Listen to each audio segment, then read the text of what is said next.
Okay, great. So I am Ashley Colby. I am the lead of the communications on this project by an organization called SCORAI, the Sustainable Consumption Research and Action Initiative.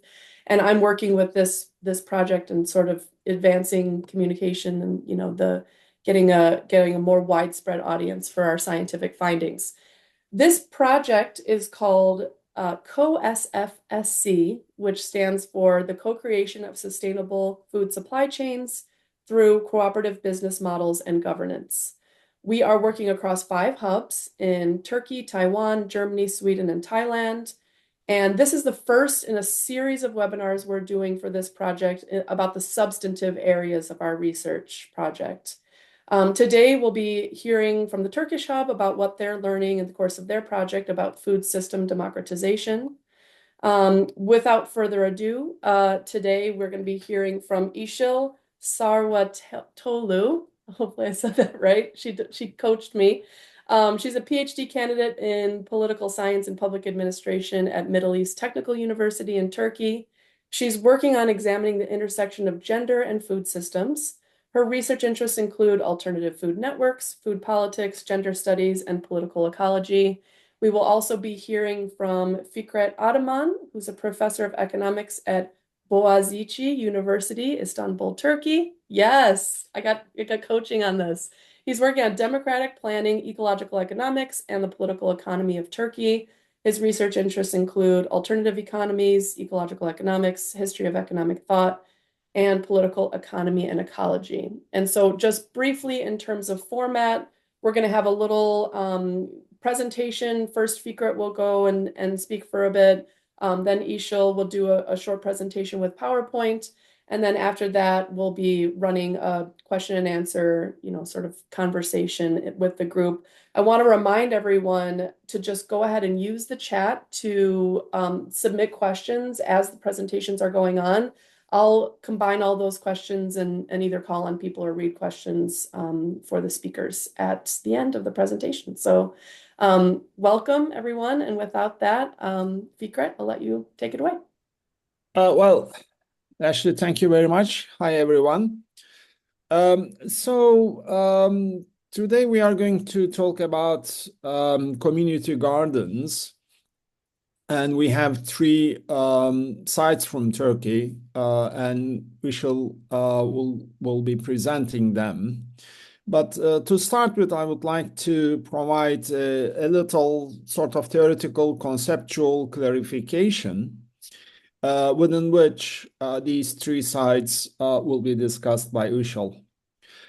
Well, the local initiative is generally I would say romanticized in the sense that the local is the alternative, the local is progressive, the local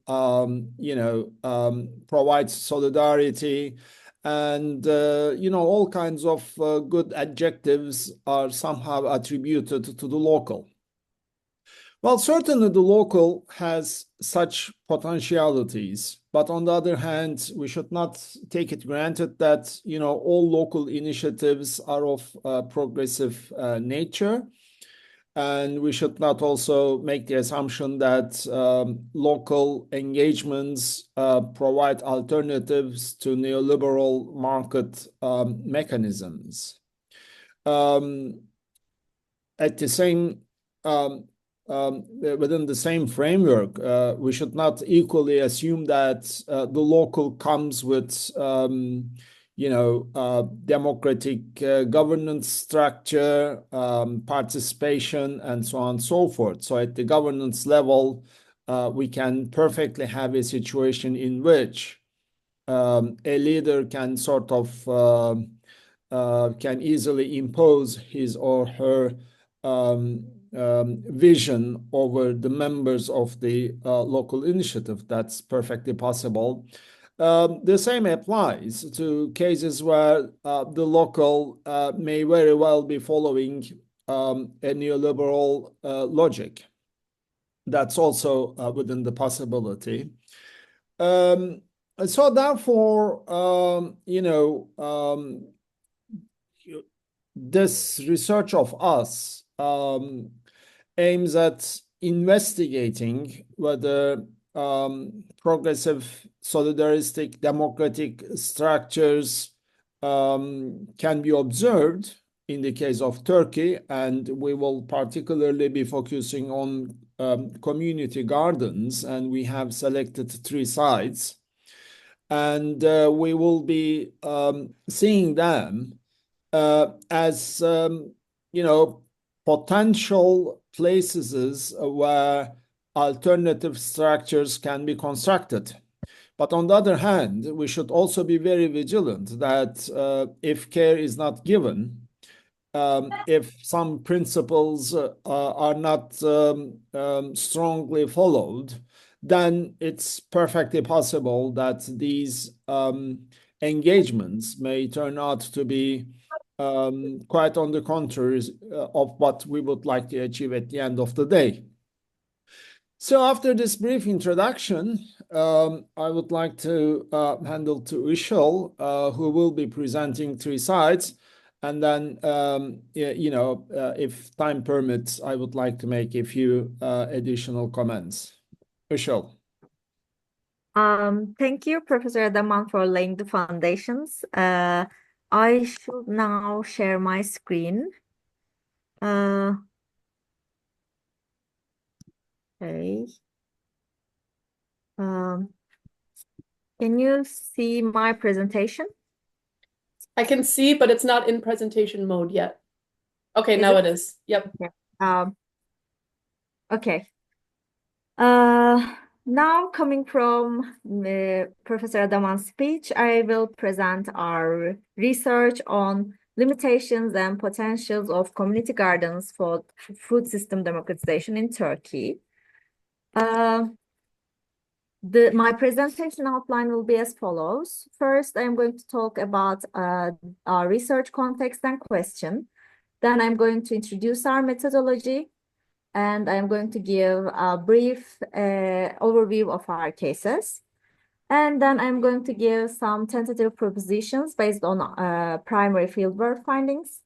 And then I'm going to conclude with the implications and future directions. Before starting, I should address that this is still an ongoing research. It is not finished, so anything that is presented here is generally based upon our primary findings. So why did we choose this subject? For starters, there is actually a growing interest in urban community gardens, both from academics and policy makers, as they see greatly useful tool for food system democratization. And historically, this situation has been proven by many studies, and urban community gardens seen as the spaces of solidarity, resistance, and inclusion. But recent studies suggest that they also can reinforce exclusions and neoliberal practices. Before we start, it should really be stressed that urban community gardens are not uniform, and they include diverse practices, diverse governance schemes, and outcomes. And they are complex spaces that can simultaneously resist and reinforce neoliberal policies, depending on the actors and their intentions. And not only can they have a varied and sometimes conflicting roles for different stakeholders, but they can also have diverse and conflicting purposes for a single individual or a single actor. Thus, it is not really possible to address community garden experiences in a monolithic manner, not even within a single country context. Coming from that, our aim with this research was to explore the food democratization potentials and the risks of urban community garden experiences in Turkey with their own uniqueness. And we asked the question that what types of community garden experiences are alternative and inclusionary, and what type of experiences are reinforcing, reproducing, and exclusionary. To that end, we are in the process of making qualitative research based on case studies in three major cities in Turkey: Ankara, Istanbul, and Izmir. We take one case from each of these cities that is shown in the map. I should again stress that it is an ongoing research. We are not finished with this. And the case selection was made to achieve maximum diversity, to understand community gardens and their varying impacts on food democratization. We are comparing examples with different funding organizations, different primary beneficiaries, purposes of use, and income levels. As you can see in this table, our first case in Izmir, Kadife Kale Community Garden, is funded by a municipality, Izmir Metropolitan Municipality, and in a marginalized neighborhood. We have conducted on-site, face-to-face, semi-structured focus group interviews in this garden. We had two focus groups, one with the municipality personnel and one with the garden beneficiaries. And for our case study in Ankara, in Çiğdemim Community Garden, we have interviewed with 3 garden beneficiaries. This garden is funded by Çiğdemim Association, and all of the interviewees were also association members. And we have not yet conducted a field study in Istanbul, but we have done some secondary research based on literature review, and we gathered some findings from that review. For our analytical framework, we divided food system democratization into 2 main themes, and the question set was also developed accordingly. The first theme is alternative building to mainstream food chains. With that, we aim to measure the participation of different stakeholders across the chain. And our second theme was inclusion and emancipation. And in here, we wanted to measure the integration and participation of different groups. The second theme was further broken down into 3 subparts that are social integration, democratic participation, and women emancipation. This structure allowed us to explore how community gardens functions as spaces for alternative social organizations, while also examining their role in promoting inclusion, participation, and emancipation of marginalized groups, especially of women. So let me introduce our cases. Our first case, Kadife Kale Community Garden. The Kadife Kale is a highly marginalized neighborhood near Izmir city center. Its residents include many marginalized groups like Roman minorities, Kurdish migrants, and refugees from diverse places such as Syria, Afghanistan, different countries in Africa. Because of that, residents face precarious jobs, they have limited education, and they are in danger of urban displacement. The community garden itself is established by Izmir Metropolitan Municipality in July 2022. And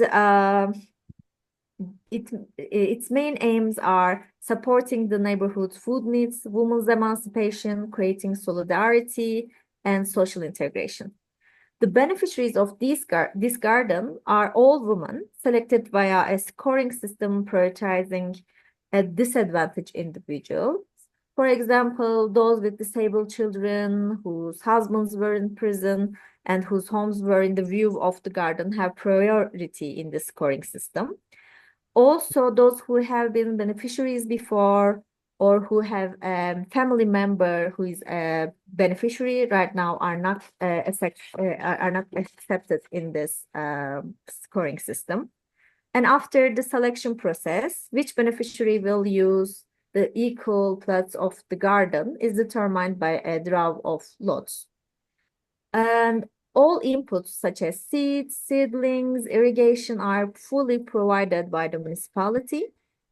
The garden also offers different side activities. For example, a succulent and cactus greenhouse was established in the garden in cooperation with a migration association. They also offer ecological literacy courses for children. There is a kindergarten. They offer a psychological support program, all with the collaboration with different CSOs. And the Çiğdemim Garden, the Çiğdem is located in the Çiğdem neighborhood. It is a middle to upper class neighborhood. The residents are highly educated, but they also have a high age of high average age, high average age, sorry. With many of the residents are over the age of 65. Um, but they have more or less stable socioeconomic structure, high living standards, and they have easier access to services, social facilities, and green spaces compared to rest of the Turkey. This garden is established by Çiğdem Association, which is a local NGO that is formed by the residents of the neighborhood and aims to strengthen community solidarity. The garden is located in the association's land. This land is taken through the squatting and grabbing of the land. Its official status is school expansion space. The main aims of this garden is promoting the urban community garden model by setting an example, raising environmental awareness, strengthening community solidarity, promoting social and cultural activities, encouraging sustainable agriculture, the use of heirloom seeds, and collective production. It's a volunteer-driven garden. There is no personal parcel assignments. All of the production that came from the garden used in the association and are not distributed to the individuals. The primary activities of this garden are seed production and composting, educational programs, ecological events, community activities for children to bond with nature. They are also collaborating with different partners. For example, they get some inputs from Çankaya municipality, and they are organizing events with the various CSOs in Turkey, not only in Ankara. So the Yedikule Gardens are located in Fatih neighborhood within the historical peninsula of Istanbul. It is a neighborhood of diverse socioeconomic groups, but mainly with low and middle income groups. Since it is a very old neighborhood, it faces infrastructure and housing problems, and there is also big pressures for urban transformation. The Yedikule Gardens in that neighborhood is a very old historical garden with continuous agricultural production since the Byzantine and Ottoman periods. Because of that, the founder of the garden, of course, are unknown. And the land they are placed is the treasury or foundation land. They are commercial gardens. They are producing vegetables, greens, and fruits. It is mostly managed by farmers that are called bostancı in Turkish, who have migrated to Istanbul from various parts of the Turkey and have been cultivating these areas for generations. Recently, however, unfortunately, these farmers have found it difficult to make ends meet with the income from the gardens alone, and they are turning away from urban agriculture. There is also increasing pressures from the urban transformation projects in Istanbul. Because of that, especially after the Gezi resistance, the Yedikule Gardens became a symbol of community solidarity and resistance to urban transformation.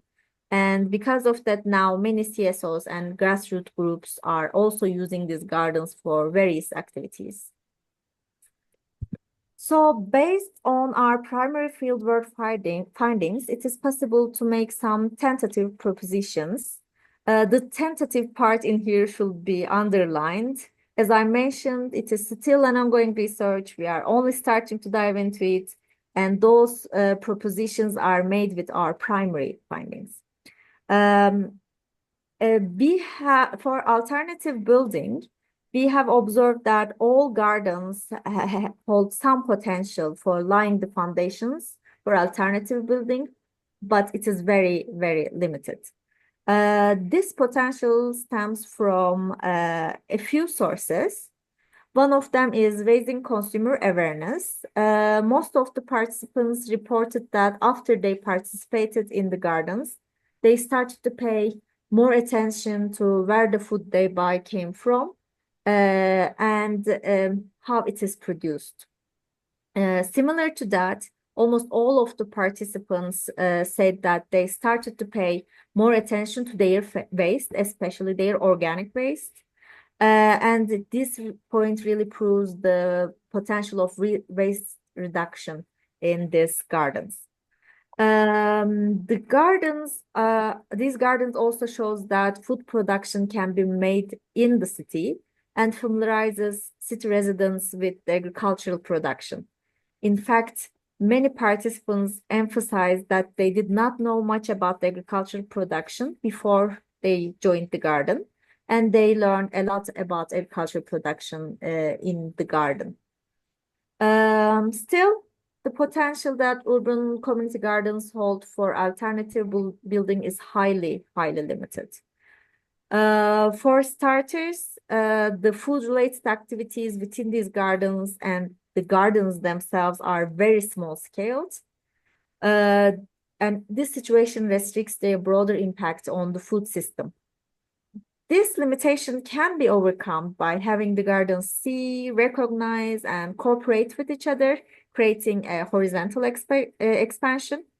However, such large-scale cooperation is not yet visible, although there are some initiatives. Also, many gardens depend on external resources for essential inputs and the marketing of their products.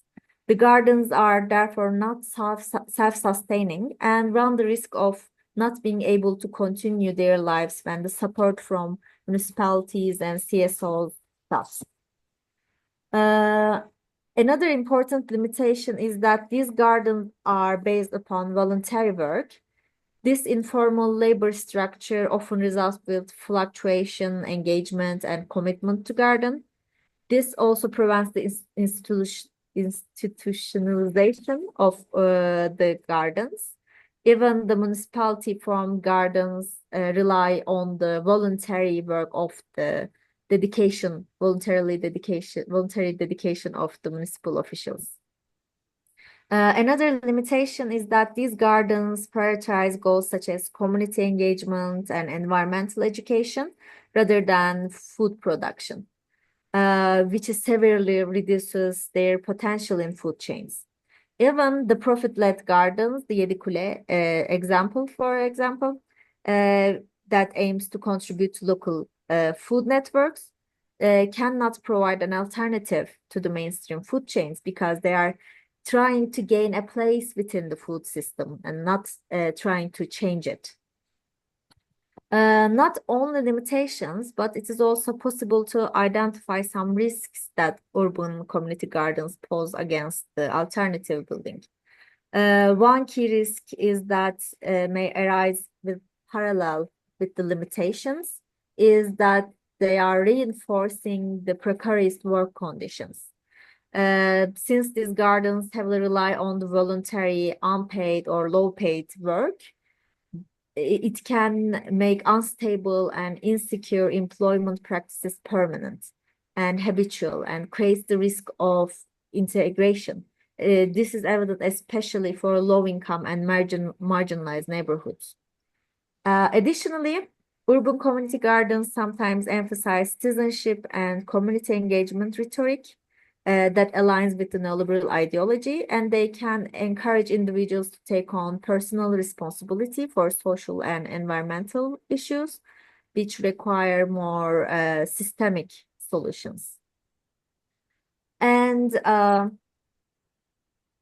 when we look at inclusiveness and emancipation in social integration and inclusion, urban community gardens appear to have great potential if implemented correctly. Still, they can also have the risk of reproducing existing marginalization and power hierarchies within communities. Within the three models we look in this study, municipality-led gardens are seen to be more effective than the others in this issue. Still, the success of the municipality-led gardens really depends on the sincere efforts to prioritize inclusivity and challenge prejudices. That being said, grassroots organized gardens can be more successful in integrating a particular group, yet they have a greater risk of reinforcing existing inequalities and exclusions within that group. And in terms of democratic participation, civil society formed gardens seem to be better at this compared to the rest. But still, the dynamics of democratic participation is determined by the democratic participation practices of that CSO or grassroots organization. Municipality formed gardens seem to be the gardens with the lowest level of democratic participation. Municipal officers decide what the beneficiaries will produce, the beneficiaries themselves, which seeds will be used, and sometimes even the timing of irrigation. Although this is done in order to create disease-free, healthy products, it eliminates the democratic decision-making and participation processes. When we look at the dynamics of emancipation, especially of women's, although all gardens in the sample had a positive impact on women's emancipation, gardens with this specific aim appear to have more effective. In here, I should note that when we talk about emancipation in here, it is not economic emancipation, but more of a social emancipation, because none of these gardens offer women an emancipatory income. So when we say emancipation in here, it is more of a social or political emancipation. And because of that, trainings and other supportive activities besides the garden activities stand out as the most important factor in ensuring emancipation and women's emancipation. So I can give a brief conclusion and future directions. Urban community gardens are really complex spaces and sometimes contradicting spaces that can simultaneously contain potentials and risks for food system democratization. Urban community gardens must be critically assessed in terms of their structure and their governance to determine their potential to genuinely support food democratization. Future research should look deeper into alternative models of community gardens and the different functions they may have taken. Before opening urban gardens and even implementing urban agriculture policies in general, policymakers should consider how urban agriculture and urban community gardens can be structured to promote social equity rather than reinforcing existing inequalities. Only with these shifts, community gardens can genuinely contribute to a more democratic food system that emphasizes inclusive, democratic, and fair access. Thank you for listening. That's all from me. I guess we can move forward with the questions. I think Fikret wanted to make a couple comments at the end.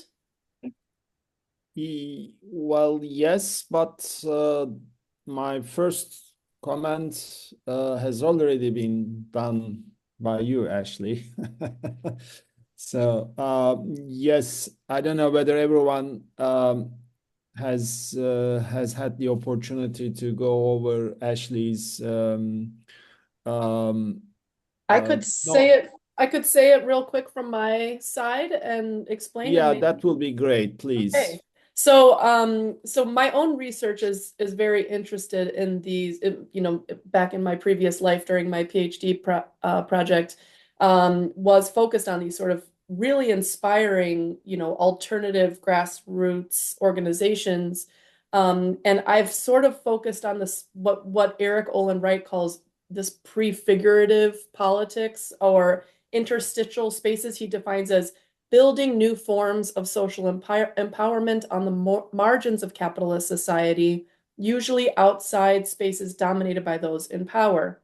However, in my conversations with various environmental researchers and sociologists, I often hear the critique, well, you know, these bottom-up organizations are just a drop in the bucket. You need to control top-down power. It's sort of not worth our time as researchers to focus on these really small scale forms of experimentation. I personally have a line of critique or response to that critique, but I'd be curious to hear you all speak a little bit about how you handle, that critique that that's sort of not worth our time and attention in this sort of emergency environmental situation. Well, if I take up from Ashley's very important point, I would like to raise two points to your attention, and perhaps we can sort of further elaborate these issues altogether. The first one is, well, basically, that's what Professor Wright suggested. We have to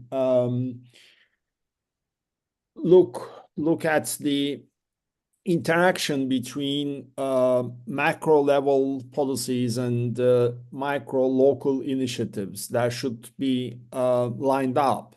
And we need to construct, if this is the right word, bridges between micro initiatives and macro policies. As otherwise, the macro, the sort of the central government can easily go over these initiatives and then make them redundant because of power sort of differences. So that will be my first point issue that you may want to unpack. The second one is something that Ushal mentioned, but perhaps didn't go in detail, is that horizontal links among local initiatives are of great importance, because scaling from an economic perspective is really vital here. So, I mean, you don't want to get bigger and bigger and bigger, and even if you want to, you will have serious difficulties in doing so.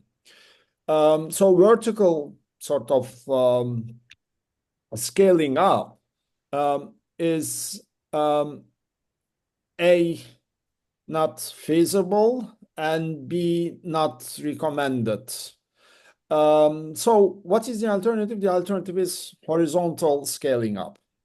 Horizontal scaling up in the sense of, building platforms and, the co-op of co-ops, something like that, that would give you a twist in the scaling issue.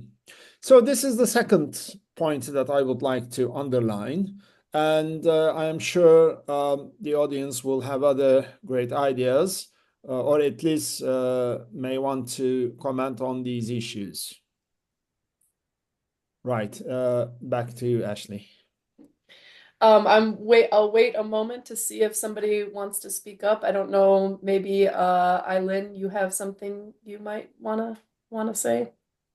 I know it's a very it's a bit of an intractable problem, it's like maybe we can't start unless we already have access to the power structures, but of course outside of power we don't have this access. So how do we build considering these multiple scales? I'll just briefly say, while we give people a second to think.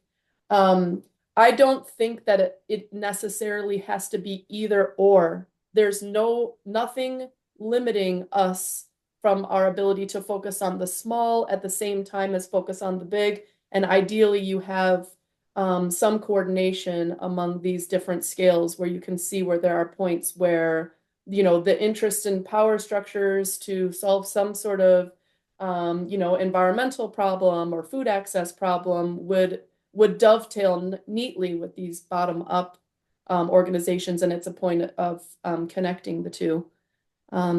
Anyone have something they want to add? Or question for the speakers?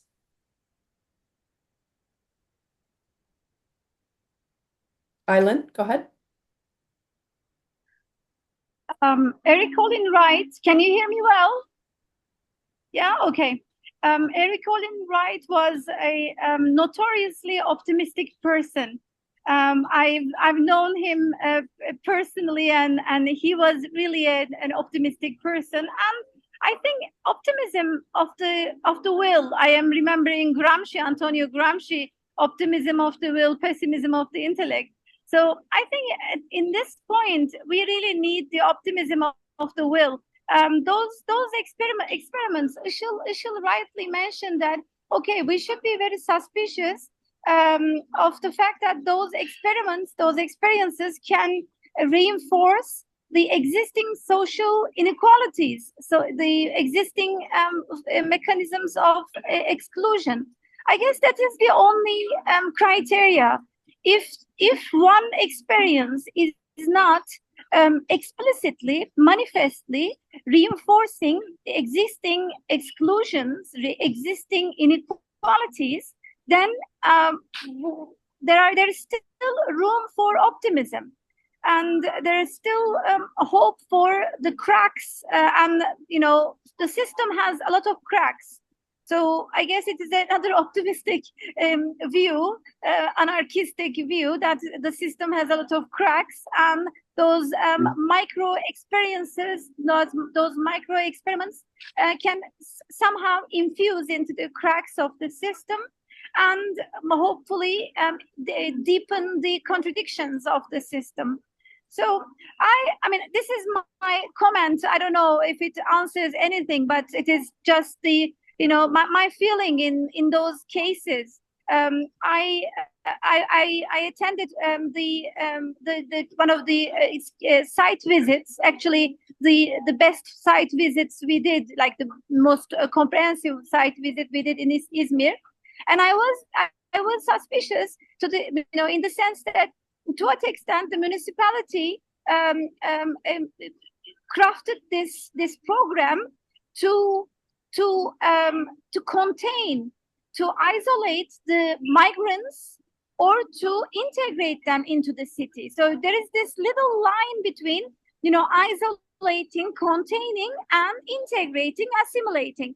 So I was really, very, very suspicious while going there. But we spent one whole day and observed and interviewed a woman there. And myself, with my talks, with my observation, I didn't see very evident ways of reinforcing any exclusion, reinforcing any form of inequality. So I left the place, I left that community garden in good mood, in good spirit, because whatever was there was giving women more free time, giving women more public space, enabling them, because there is, women are time poverty. They have time poverty, and they have space poverty. They don't have enough access to public space, and they don't have enough free time. So even those, I mean, perhaps I'm being too optimistic, and I'm being perhaps, like even those little things are, sort of big emancipation. I have that perhaps very limited sense of, emancipation. But even those things will give them more space to create new alternatives themselves. So I think I feel I want to be a bit optimistic about these community gardens. And I was in the beginning more suspicious, and going there and having observed the case gave me some hope about the potentials of it. That's it from me. Thank you. Great. Thank you so much for that comment. Zühre. Okay, thank you very much. Yeah, I also just wanted to say, in fact, the Kadife Kale field, I was also participating in that, just, a few perhaps observations, in addition to what Aylin was saying. I think it is one of those very interesting cases of what Fikret was talking about in terms of this, the multi-scale linkages That is more between the meso, perhaps, and the micro, with the municipality playing a quite important role, and with very positive also observations that I had, as Aylin was talking about. And then you really see the potential, I think, if that was in a much more productive way connected to the macro level. How this could be one of those examples of a genuine, I think, inclusionary process. Yes, it is very micro level. Yes, the scale is really very small, but that it could be one perhaps a good example that could be multiplied in different areas, and also that horizontal connections that Fikret was talking about. So in that sense, I think I'm on the more optimistic side. But when we think of the, maybe an exemplary case of the Çiğdem case in Ankara, I wasn't part of the field work there. That also, I think, speaks to a certain extent from the very beginning of these initiatives, from the very beginning of, what the aim is. What the purpose of the initiative is. Of course, also very much reliant on the class base. At the same time, that there really remains a certain degree of this, only having access to some, kind of perhaps good recreation time, community bonding and all that, but not with this kind of transformative potential that we are talking about.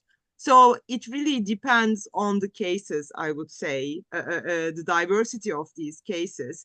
And I think an example such as Kadife Kale, which is of course very also vulnerable to the changes that are taking place in terms of the voluntary work of, not the voluntary perhaps, but the kind of dedication of the municipality workers that Işıl was talking about.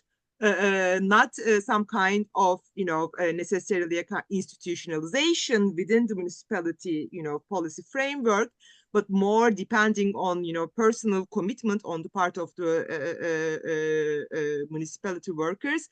That is a very serious problem. How to institutionalize this link between the meso and the micro, and of course the bigger question, a productive, how to bring in a productive way the link to the macro level. But still, I would say amongst all, Kadife Kale stands as a really very interesting and potentially transformative example. Fikret or Işıl, do you have anything to respond? I want to add something, if possible. While coming up with the heading of this project, the limitations and the risks of urban community gardens, I was really thinking the same thing, because I believe that it is not black or white. There is no either or. They can all have some purposes. I don't think because they're not large scale, they don't offer anything, but I don't think they have the power to change the system. But these little nuances, little possibilities, or little risks, that is really makes it important as a research area, because as Fikret mentions, the horizontal expansion is important, and this is only possible for this horizontal expansion to work. It is only possible with research conducted, because this horizontal expansion can also lead somewhere very risky, somewhere we don't really see food democratization, and it can also lead to somewhere very positive in terms of food democratization. So I believe that they are important areas of study, not because they are they have potential to change everything, not because they are purely good or purely bad, because they hold some these little nuances and offer these little nuances. Great, thank you so much. Fikret, do you have anything you want to add at the moment? Well, perhaps yet another level of question, which emerged as that municipalities have been playing a very important role in our cases, which I think should be taken as something to think over. On the one hand, municipalities are important in providing support, perhaps, institutional structure and so on and so forth. I mean, it's good to have a link with the municipality, but on the other hand, we should also pay attention to the risk that when you know you have a change at the local municipality level, everything may be subject to collapse. So that link should be established in a rather intelligent manner. I mean, I very strongly support the idea of putting these initiatives in contact, informally and formally with local governments. It's very important. It's very vital. But at the same time, I would like to, put a remark as well in that municipalities' support may not go forever. So perhaps, at the initial stage, yes. Perhaps, some technical assistance, yes. But financial assistance forever, no. Otherwise, financial sustainability will be subject to a very, very big risk, as we have been experiencing in many other local initiatives in Turkey. Thank you. Yep, this is a great point. I'm wondering if maybe someone from the German team who is here, I know there's somebody from the Thai team, but I think it's very, very late there, or the Swedish team might want to say something. I don't know, Pia, if you have something you might want to say. I think Eva is better for this because she's in this. Eva, are you here listening? She's gone. Oh, she's here. She's here. Halfway. I'm sorry. I'm halfway listening and yeah, maybe you can start and I can add a bit because I have nothing to add at the moment. Oh, okay. Yeah, I'm not so strongly into the topic here. So we have this community gardening, and they're quite strongly supported by the local community because they like it, to support it. But I'm not strong enough. Sandra would be good now. She's really very active into this. My own experience is more with these traditional allotment gardens, and this is a very mixed experience. Like, yeah, it's very different from what you Yeah, described. maybe I can just add that it's it depends a lot on the people who is part of the garden because for example the financiation is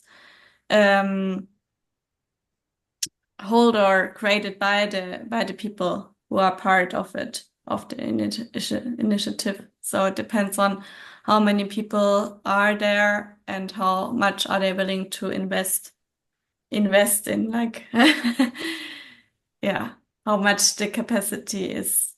Yes. Great, thank you guys. I'm wondering maybe Courtney, you have something to say about the role of municipalities in the Swedish case. I just thought I could, because our case is not similar in the with the community garden aspect, so I don't know if I did have a question maybe I can Yes, mention. please. Yep. But I just, when you guys were talking, I thought I'll put it in the chat, but there's a really interesting article about this role of government in grassroots movements around the food system. And they actually, Eileen, when you mentioned like how much they're cooperating or they start, how much control or whether they start co-opting an idea and turning it on their own agenda. And I think it really gets at these dynamics because that's one thing I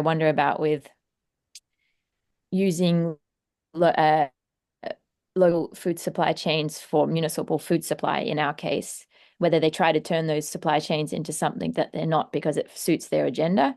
And that's a dynamic I'm trying to understand in our case a little bit more, whether who gets to determine what the supply chain or the system looks like. And you have to be careful then because the municipality is quite big and has a lot of resources and is very complicated and it's hard to understand how it works. So there's quite an interesting power dynamic. But this is the paper I thought of when you guys were talking. But I did have a question maybe thank you for the presentation. It was really interesting. One thing I've read about in the past is this framing around things being alternative, and whether that's problematic in itself, that's an act of reproduction in itself, that we're calling these things as being inside the cracks or at the margins.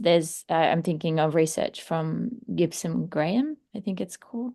Yes. And they talk about economics of possibility and I've seen a lot of criticism of alternative food works now, like the use of that language, that we should start talking about these things in our own research. And that's kind of a performative research, reframing these things to have more power, because they do have more power. And sometimes calling them alternative puts them in a box again. And that's the only. So I wondered if you guys have considered that in your research about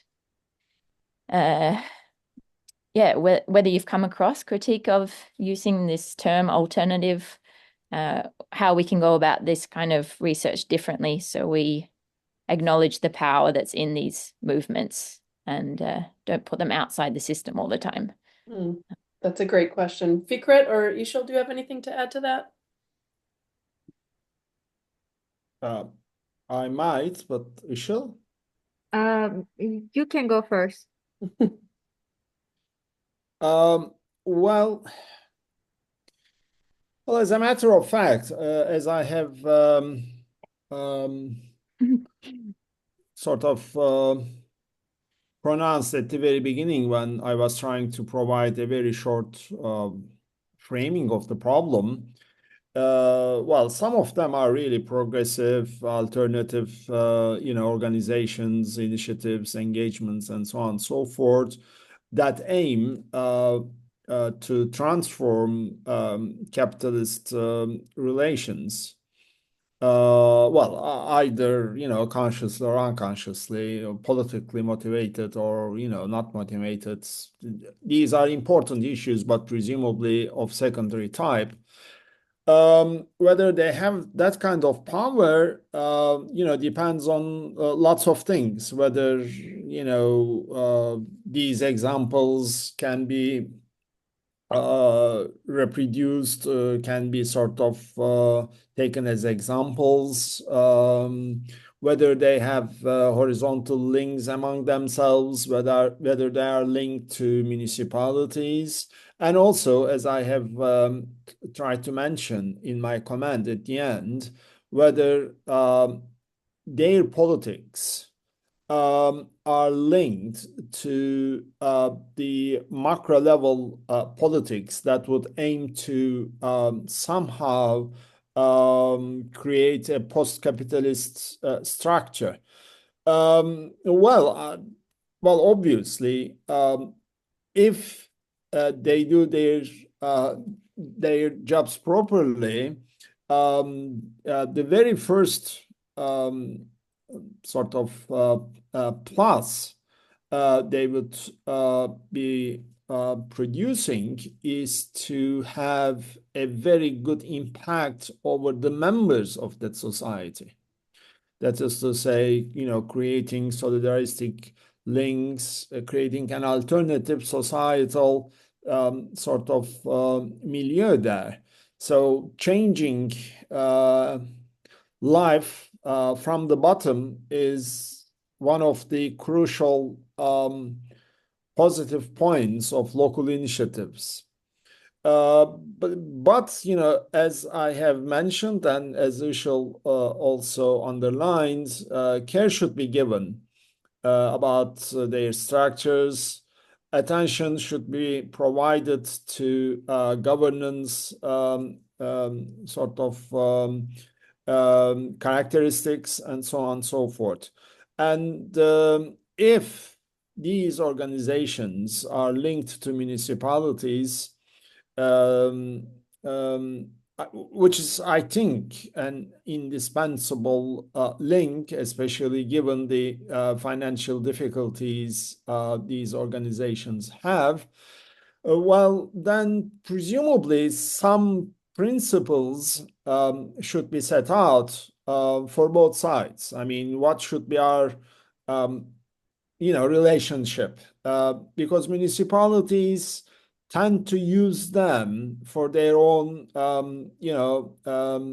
patron-client networks. I mean, that's something that we keep observing in the case of Turkey. Yes, municipalities keep supporting local initiatives, but somehow, there is a kind of give and take kind of politics going on as well, which is something nasty, I would say. So, we need to be very careful on these issues. But I think, if they do their jobs properly, then it's an immense, they have an immense potential in transforming their members. I would put the emphasis on that. And also, at a greater level, they would be interacting with others and consumers and local communities and so on and so forth.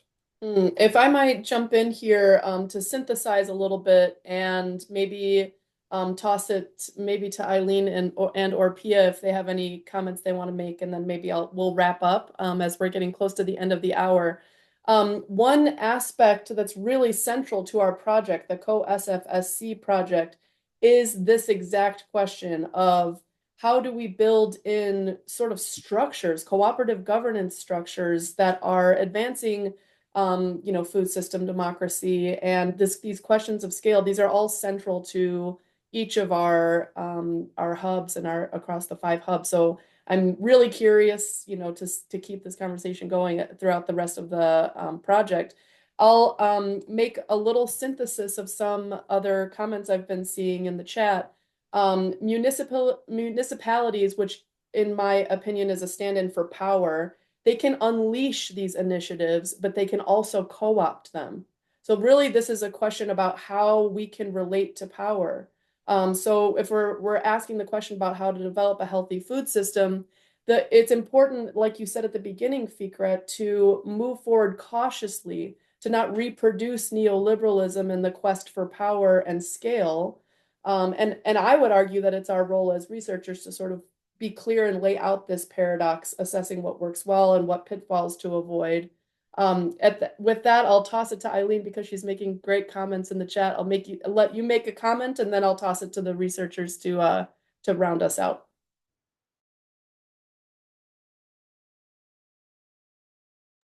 Was it to me? I didn't understand. Yes, to you. If you just want to say your comment here that you added to the chat. Hear the last part you said.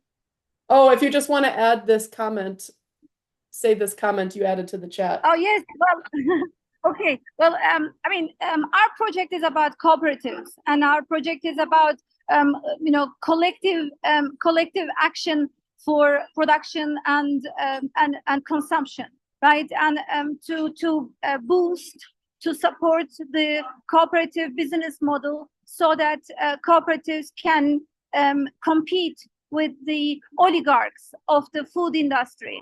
So I think everything on that line is emancipatory. Well, these are very, very baby steps. These are very small experiences. But nevertheless, these are feel good kind of experiences. And the more we feel good, the more energy we will have to do more. So I think that's all I have. This is the feeling I have all through this project. So the more cooperative, the more collaboration, in any ways possible, the more energy we will have to do more. So I don't know. It sounded like a slogan, but that's how I feel. Thank you so No, much. that's great. Thank you so much. It's always nice in these kinds of environmental discussions to not end with the doom. You know, there's lots of positivity out there. There's lots of things to be optimistic about. Fikret and Ishil, I'll let you maybe make a final comment or two before we finish. Well, of course, thank you very much to you all.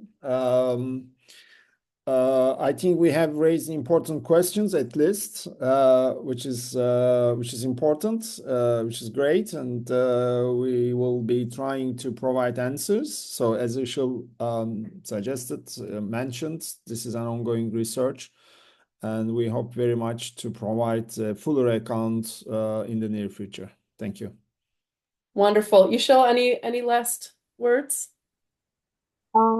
Yeah, thank you all for listening. I believe that all of these urban community gardens, cooperatives, and initiatives are just some pathways. They are sometimes overlapping, sometimes contradicting, sometimes intersecting.